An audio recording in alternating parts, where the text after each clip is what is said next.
بالله من الشيطان الرجيم بسم الله الرحمن الرحيم کہ جو لوگ عبادت گاہوں پر قبضہ کرنے کا پروگرام چاہتے تھے ان کو سہولت اور آسانی مل رہی ہے۔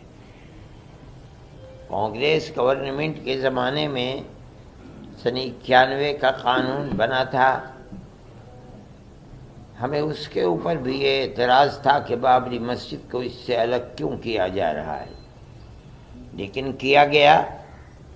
کیونکہ جمعیت علماء ہی اس کیس کو لڑ رہی تھی، اور ہم پوری قوت کے ساتھ جو بہتر سے بہتر وکیل تھے ان کو سامنے لا کر ہم نے اپنے دعوے کو پیش کیا، اور ہم بار بار یہ بات کہتے تھے کہ ثبوت اور شواہد کی بنیاد کے اوپر، یعنی قانونی دلائل کی بنیاد پر جو فیصلہ سپریم کورٹ کا ہوگا ہم اسے قبول کریں گے۔ سپریم کورٹ کا ایک فیصلہ کہ مسجد اپنی جگہ ہے، کسی مندر کو توڑ کر نہیں بنائی گئی، یعنی جہاں بابری مسجد ہے وہ رام جنم بھومی نہیں ہے، یہ فیصلہ کورٹ نے دے دیا سپریم کورٹ میں۔ یہ دلیل تھی، سروے ہوا تھا، سروے سے ثابت ہوا کہ یہاں کوئی دوسری عمارت نہیں تھی، لیکن ایک دوسرا فیصلہ کہ ہم یہ مسجد اکھاڑے کو دیتے ہیں، اس کی کوئی دلیل، کوئی ثبوت، کوئی شواہد نہیں ہے۔ سپریم کورٹ کے اس فیصلے نے، آپ خود دنیا کو دیکھیں، ملک کو دیکھیں، اس فیصلے نے کہ ہم عقیدت کی بنیاد پر اس مسجد کو توڑوا کر کے ہم اکھاڑے کو دیتے ہیں، اس نے جو راستہ دکھلایا ہے، اس راستے دکھلانے کے بعد پھوٹ پڑے ہیں مسائل کہ اس مسجد کو بھی لو، اس مسجد کو بھی لو، اس مسجد کو بھی لو، اس کے اوپر بھی۔ اس کا مطلب ہے کہ قانون کے راستے کے اوپر چلنا جو کورٹ کا امتیاز تھا، صرف بابری مسجد کے فیصلے نے ایک راستہ دکھلایا کہ نہیں، ان تمام قوانین اور قواعد کی لائبریریوں کو، ان کے کتابوں کو آگ لگاؤ، کوئی چیز نہیں ہے۔ فیصلے مذہب کے اندر جو بھی ہوں گے وہ عقیدے کی بنیاد کے اوپر ہوں گے، عقیدت مندی کی بنیاد پر ہوں گے، تو ملک کیسے چلے گا؟ یہ تو ایک تصور یہ دیا جا رہا ہے کہ جہاں بھی اکثریت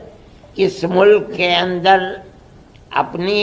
عقیدت کی بنیاد کے اوپر کسی مسئلے کو لائے گی، وہاں حقیقت اور ثبوت و شواہد کو نہیں دیکھا جائے گا، بلکہ وہاں یہ دیکھا جائے گا کہ اکثریت کی عقیدت مندی کیا چاہتی ہے، جو چاہتی ہے اس کو پیش کر دیا جائے گا، تو ملک کیسے چلے گا؟ یہ ایک بات ہے سوچنے کی۔ ہم صرف اتنی ہی بات کہنا چاہتے ہیں کہ اگر روش یہی چلے گی تو چاہے وہ کسی بھی اقلیت کا فرد ہو، چاہے وہ سکھ ہو، چاہے وہ جین ہو، چاہے وہ مسلمان ہو، چاہے وہ عیسائی ہو، کسی مسئلے کے اندر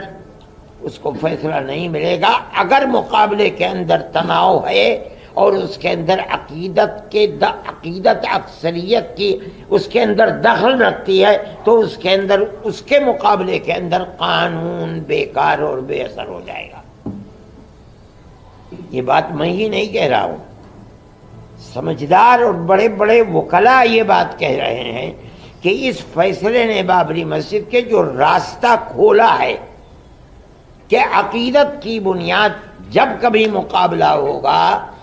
تو قانون اس کے مقابلے کے اندر ہیج ہو جائے گا، تو پھر لا آپ پڑھاتے کس لیے ہیں؟ لائبریریوں کے اندر آپ کے ہزاروں کتابیں کس لیے رکھی ہوئی ہیں؟ ان کو آگ لگا دیجئے۔ یہی مسئلہ ہے۔ یہ ملک کا میں سمجھتا ہوں بہت بڑا المیہ ہے کہ اس ملک کے اندر آج مسلمان یہ کہہ رہا ہے کہ مسئلے کی بنیاد لوور کورٹ سے لے کر سپریم کورٹ تک عقیدت کے اوپر ہے، قانون کے اوپر نہیں ہے۔ میں اس کو بہت بڑا المیہ سمجھتا ہوں، اور ایک یہ داہیہ ہے، بڑا مسئلہ ہے، اس مسئلے کو سوچنا چاہیے، اور جن لوگوں کے ہاتھ میں ملک کی باگڈور ہے انہیں سمجھنا چاہیے کہ مسئلے ملک کو کدھر لے کر کے چلنا ہے۔ میں اس سے زیادہ اپنے افسوس کا کوئی اور اظہار نہیں